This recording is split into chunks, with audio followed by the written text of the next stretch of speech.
Hello, today we will guide you through Kanban boards in Jira Explained. In this walkthrough, you'll learn the basic flow of using a Kanban board in Jira to create work items and move them through different stages of progress.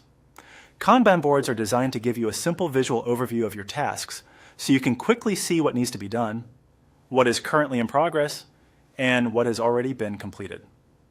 To begin, open your Jira Kanban project. You may first land in the list view, which shows your project's issues in a more detailed format. This is a useful starting point because it helps you confirm you're in the correct project before switching to the board view. Next, click on Board. This will take you from the list layout into the Kanban board itself. The board is where Jira becomes especially visual and easy to manage because each task appears as a card that can move across columns representing different workflow stages. Once you are on the board, create an idea. This step adds a new item to the board so you can begin tracking it.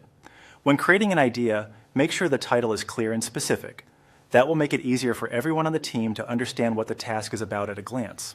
After the item has been created, open the Options menu by clicking the three-dot icon on the task card, and then choose the option to change status. This menu gives you a quick way to update where the task currently stands without opening a more detailed issue view. From there, click on To Do. Setting the item to Do places it in the starting stage of the workflow. This is helpful when you want to confirm that a task has been captured and is ready to be worked on, even if no one has started it yet.